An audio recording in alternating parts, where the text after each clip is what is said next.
ਸਾਰੇ ਭੈਣ ਭਰਾਵਾਂ ਨੂੰ ਜੈ ਮਸੀਹ ਦੀ। ਅੱਜ ਦੇ ਵਚਨ ਦਾ ਮਨਨ ਕਰਨ ਤੋਂ ਪਹਿਲਾਂ ਅਸੀਂ ਪ੍ਰਾਰਥਨਾ ਵਿੱਚ ਜਾਵਾਂਗੇ। ਦਿਆਲੂ ਪ੍ਰਭੂ, ਅਸੀਂ ਆਪ ਦਾ ਧੰਨਵਾਦ ਕਰਦੇ ਹਾਂ ਕਿ ਆਪ ਨੇ ਸਾਨੂੰ ਅੱਜ ਦੇ ਦਿਨ ਦੇ ਵਿੱਚ ਫਿਰ ਇੱਕ ਨਵੀਂ ਸਮਰੱਥ ਅਤੇ ਇੱਕ ਨਵੀਂ ਜਾਗਰਤੀ ਨਾਲ ਸਾਨੂੰ ਜੀਵਨ ਦਿੱਤਾ ਹੈ ਕਿ ਇਸ ਵਿੱਚ ਤੇਰੇ ਵਚਨ ਦੀ ਸਮਰੱਥ ਨੂੰ ਵੇਖ ਕੇ ਤੇਰੇ ਵਿੱਚ ਮਜ਼ਬੂਤ ਹੋ ਕੇ ਇਸ ਸੰਸਾਰ ਦੇ ਵਿੱਚ तेरी जिउंदी आस दे नाल परमेश्वर पिता चल सकीए और तेरा ही नाम साडे जीवन दे विच उच्चा हो सके। इस वचन नूं सुनन वाले अते बोलण वाले दोनों नूं अपनी समर्थ दे और अपनी महिमा दे लई अपने वचन दे नाल मजबूत कर ताकि तेरी वडियाई हो सके। ये सब कुछ तेरे हत्थां विच सौंपते हुए बेनती मसीह यसू दे पवित्र ते समर्थी नाम विच मंगदे हां। प्यारे अजीज, अज दे जो वचन दा मैं मनन दा भाग लिया है वो लिया है मरकुस की अंजीर उसका 4 अध्याय 35 तो लैके 41 आयतां तक का मैं भाग लिया है। इसनूं मैं आप दे लई पढ़ रहा हाँ। इत्थे लिखिया है, उस दिन जां संझ होई तां उसने उन्हां नूं कहा, असीं पार चलीए। और वो भीड़ नूं छड्ड के जिकर वो बेड़ी उत्ते सी तिहा ही उस नूं लैके चले अते होर बेड़ियां भी ਉਹਦੇ ਨਾਲ ਸਨ। ਤਦ ਵੱਡੀ ਹਨੇਰੀ ਵਗੀ ਅਤੇ ਲਹਿਰਾਂ ਬੇੜੀ ਉੱਤੇ ਇੱਥੋਂ ਤੱਕ ਆ ਲੱਗੀਆਂ ਕਿ ਬੇੜੀ ਪਾਣੀ ਦੇ ਨਾਲ ਭਰ ਚੱਲੀ ਸੀ। ਉਹ ਬੇੜੀ ਦੇ ਪਿਛਲੇ ਸਿਰੇ ਵੱਲ ਇੱਕ ਸਿਰਹਾਣਾ ਰੱਖ ਕੇ ਸੁੱਤਾ ਹੋਇਆ ਸੀ। ਤਦ ਉਹਨਾਂ ਉਸ ਨੂੰ ਜਗਾਇਆ ਅਤੇ ਉਹਨੂੰ ਆਖਿਆ, ਗੁਰੂ ਜੀ, ਤੈਨੂੰ ਕੋਈ ਫਿਕਰ ਨਹੀਂ ਜੋ ਅਸੀਂ ਨਸ਼ਟ ਹੋ ਚੱਲੇ ਹਾਂ। ਤਦ उसने उठ के पौण नूं दबका दिता अते झील नूं कहा, चुप कर, थम जा। तां पौण थम गई अते वड्डा चैन हो गया। उसने उन्हां नूं कहा, तुसीं क्यों डरदे हो? अजे तुहानूं नेचा नहीं आई? तां उन्हां ने डाढा भै खाधा अते आपो विच कहण लगे, ये कौन है कि पौण अते झील भी उस दी मन लैंदे हन। इस दा जो मेरा विषय है वो है सर्वभौमिक परमेश्वर, संपूर्ण ब्रह्मंड दा परमेश्वर, संपूर्ण ब्रह्मंड दा अधिकारी परमेश्वर। जदों मैं इसका मनन कर रहा सी तां इस विच बहुत सारियां गल्लां सीखण नूं है, पर कुछ गल्लां दा ध्यान मैं आप दे वल लैके जावांगा। जदों प्रभु यसू मसीह गलील दे खेतर दे विच प्रचार कर रहे सन तां उन्हां ने गलील तो पश्चिमी दिशा वल जाण दे लई अपने चेलियां नूं उदेश दिता। उन्हां नूं कहा, आओ असीं उस पार चलीए। और भीड़ नूं छड्ड के जिकर वो बेड़ी उत्ते सी तिहा ही उस नूं लैके चले अते होर बेड़ियां भी उहदे नाल सन। तद वड्डी हनेरी वगी। एक बहुत वड्डी चीज़ है, बहुत वड्डी हनेरी वगी। मैं समझदा हाँ ये वरतांत कुदरती संसार उत्ते यसू दी निरंतर लगातार शक्ति नूं प्रगट करता है। जो इस धरती दे उत्ते रहंदे हां वो चेलियां दे नाल प्रगट कर रहा सी। एक बहुत वड्डी हनेरी का आना, एक बहुत वड्डे तूफान का आना, इस चीज़ का वरतांत अज साडे विश्वासी जीवन दे विच भी आउंदा है कि असी जदों साडे जीवन दे विच एक तूफान आउंदा है, चाहे वो बीमारियां दा होवे, चाहे वो कलेशां दा होवे, चाहे वो संकट दा होवे, चाहे साडे जीवन दे विच जिस जगह दे उत्ते असी काम कर रहे हां उन्हां लोकां दे नाल होवे, चाहे साडे देश दे विच होवे, चाहे साडे पड़ोस दे विच होवे, ये तूफान कदों भी किसी वेले भी साडी जीवन दे विच आउंदा है। इत्थे भी तूफान आया है। प्रभु यसू मसीह बेड़ी दे विच है और बेड़ी दे विच एक मतलब कि बाहरों इहो जिहा तूफान आया है जिस दे नाल चेलियां नूं परेशानी होई। प्रभु नूं कोई परेशानी नहीं, चेलियां नूं क्यों परेशानी? कि चेलियां दा विश्वास प्रभु दे उत्ते नहीं सी? कि प्रभु उन्हां दे नाल नहीं सी? कि प्रभु उन्हां दी फिक्र नहीं सी कर रहे? सब कुछ सी, पर फिर भी वो डैंबर गए सी, डर गए सी। कई बार साडे जीवन दे विच जदों तूफान, अजिहे तूफान आते हैं, असी डर के बह जाते, असी अपने प्रयास करने शुरू कर देंगे, असी आप जंग लड़नी शुरू कर देंगे। जदों असी आप जंग लड़ते हाँ, आप सब कुछ करना शुरू करते हैं, तद असी हारना शुरू कर देंगे। मैनू वरतांत चेता आउंदा है, जदों यहोशू ਇਹ ਵਾਸੀਆਂ ਦੇ ਨਾਲ ਜਦੋਂ ਲੜ ਰਿਹਾ ਸੀ, ਤਦ ਮੂਸਾ ਪਹਾੜ ਦੇ ਉੱਤੇ ਪ੍ਰਾਰਥਨਾ ਕਰ ਰਿਹਾ ਸੀ। ਜਦੋਂ ਉਹਦੇ ਹੱਥ ਉੱਤੇ ਹੁੰਦੇ ਸੀ ਤਦ ਤਾਂ ਉਹ ਪ੍ਰਬਲ ਹੁੰਦੇ ਸੀ ਅਤੇ ਜਿੱਤ ਜਾਂਦੇ, ਜਦੋਂ ਉਹਦੇ ਹੱਥ ਥੱਲੇ ਆ ਜਾਂਦੇ ਸੀ ਤਾਂ ਉਹ ਹਾਰਨਾ ਸ਼ੁਰੂ ਹੋ ਜਾਂਦਾ। ਇਸ ਗੱਲ ਦਾ ਪਤਾ ਕਿਹਨੂੰ ਲੱਗਾ? ਯਹੋਸ਼ੂ ਤੇ ਕਾਲੇਬ ਨੂੰ ਪਤਾ ਲੱਗਾ ਕਿ ਸਾਡੇ ਵਿੱਚ ਸਾਡੀ ਹਾਰ ਦਾ ਕਾਰਨ ਇਹ ਹੈ। ਉਹਨਾਂ ਨੇ ਕੀ ਕੀਤਾ? ਯਹੋਸ਼ੂ ਤੇ ਕਾਲੇਬ ਨੇ ਮੂਸਾ ਦੀਆਂ ਬਾਹਾਂ ਨੂੰ ਬਲ ਦੇਣ ਦੇ ਲਈ, ਸਹਾਰਾ ਦੇਣ ਦੇ ਲਈ 2 ਪੱਥਰ ਲਾ ਦਿੱਤੇ ਕਿ ਉਹਦੇ ਬਾਹਾਂ ਥੱਲੇ ਲਾ। ਉਹਨਾਂ ਨੂੰ ਪਤਾ ਲੱਗ ਗਿਆ ਸੀ ਕਿ ਪ੍ਰਾਰਥਨਾ ਵਿੱਚ ਸਾਮਰਥ ਹੈ। ਉਹਨਾਂ ਨੂੰ ਪਤਾ ਲੱਗ ਗਿਆ ਸੀ परमेश्वर दे वचन दे नाल कीती हुई प्रार्थना दे विच सामर्थ है, क्योंकि वो सर्वभौमिक परमेश्वर जिहड़ा संपूर्ण ब्रह्मंड दा करता है, वो मेरी एक एक गल नूं जानता है। मैं की प्रयास करना, मैं की यतन करना। पहली गल है, जदों साडे जीवन दे विच समस्या आवे, जदों साडे जीवन च तूफान आण, जदों साडे जीवन दे विच संकट आण, जदों साडे जीवन च बीमारी आवे, सर्वप्रथम असी परमेश्वर कोल जाइए। मोसेस परमेश्वर दे कोल प्रार्थना कर रहा सी जदों ये लड़ाई लड़ रहे सन, ते परमेश्वर ने उन्हां नूं जंग जितण दा बल दिता यहोशू अते कालेब नूं। मूसा प्रार्थना कर रहा सी अते परमेश्वर ने जंग जितण दा बल दिता यहोशू अते कालेब नूं। दूसरी गल मैं याद करदा यहोशाफाट दे वेले दी, जदों अमोनिया ने यहूदा नूं, दक्षिणी इसराइल नूं चारों पासे घेरा पा लिया सी, ਲੱਖਾਂ ਦੀ ਗਿਣਤੀ ਦੇ ਵਿੱਚ ਉਹ ਘੇਰਾ ਪਾ ਕੇ ਬੈਠੇ ਹੋਏ ਸੀ ਅਤੇ 6000 ਇਸਰਾਇਲੀ ਅੱਪਰ ਬੈਠੇ ਹੋਏ ਸੀ ਤੇ ਯਹੋਸ਼ਾਫਾਟ ਨੂੰ ਕੁਝ ਨਹੀਂ ਨਜ਼ਰ ਆਇਆ। ਉਹਨੇ ਬਜ਼ੁਰਗਾਂ ਅਤੇ ਪੌਣੀਆਂ ਅਤੇ ਇਸਰਾਇਲੀਆਂ ਨੂੰ ਕਿਹਾ, ਆਓ ਅਸੀਂ ਪਰਮੇਸ਼ਰ ਦੇ ਘਰ ਦੇ ਵਿੱਚ ਪ੍ਰਾਰਥਨਾ ਕਰੀਏ। ਬਹੁਤ ਵੱਡੀ ਤੂਫਾਨ, ਬਹੁਤ ਵੱਡੀ ਫੌਜ ਉਹਨਾਂ ਵੱਲ ਆ ਰਹੀ ਹੈ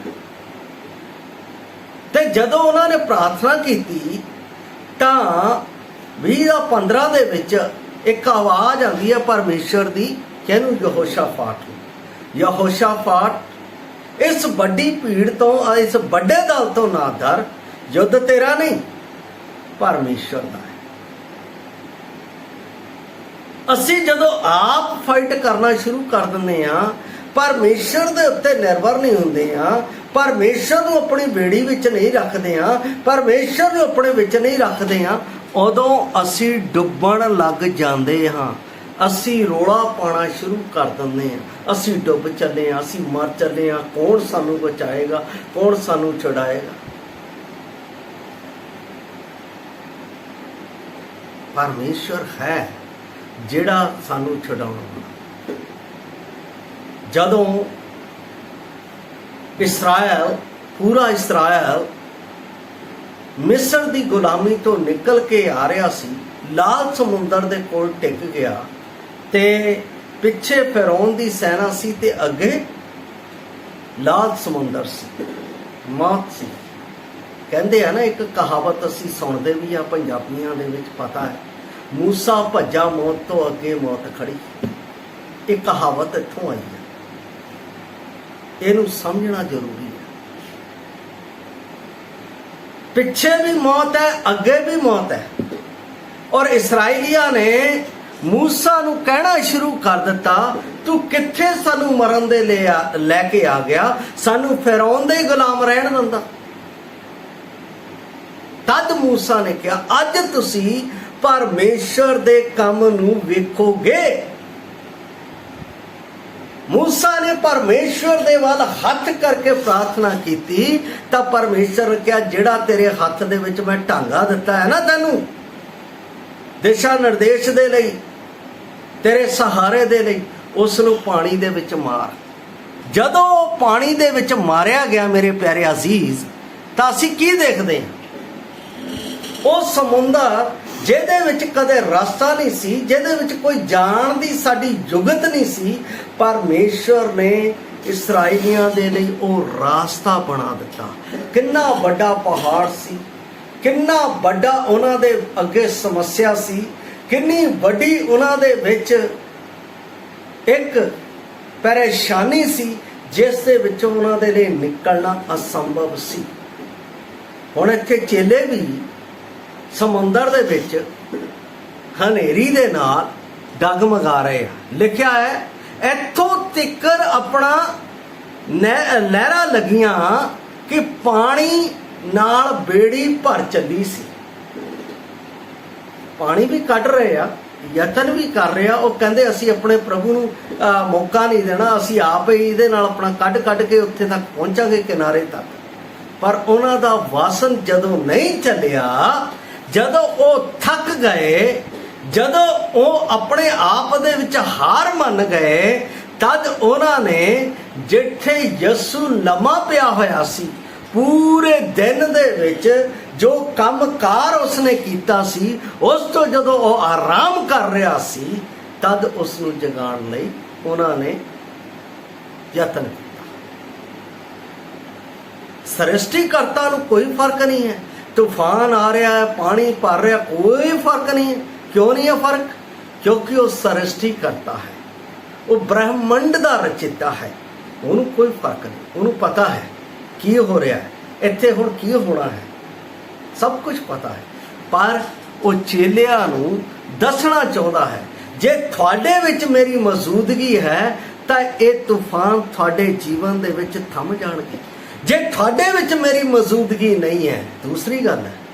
पहली गल, असी परमेश्वर नूं पुकारदे नहीं। दूसरी गल, असी परमेश्वर जदों भी मुसीबत आती है, उस दी हजूरी अपने विच महसूस नहीं करते कि वो साडे विच उपस्थित है। असी वो सोचते हो सुत्ता ही है, जिद्दां बाकी ईश्वर है उदां ही है। सानू इस तरह सोचण दी, इस तरह अपने मन दे विच गल्लां लियाण दी जरूरत नहीं। बाइबल दे विच लिखिया है, तुसी पुकारो, तुहाडे बोलण तो पहला ही मैं तुहाडी सुण लवांगा। वंडरफुल गॉड, वो तूफानां नूं शांत करन वाला परमेश्वर है। वो ब्रह्मंड दे उत्ते कब्जा करन वाला परमेश्वर है। उस दे उत्ते कौन उस नूं थले ला सकिया है, कौन उस नूं हरा सकिया है। मैं जबूर 65:7 आप दे लई पढ़दा हां, जिथे दाऊद बादशाह इस परमेश्वर दी युक्ता नूं सच्चाई दे नाल प्रगट कर रहा। 65:7 इत्थे इस तरह लिखिया होया है। 65:7 दे विच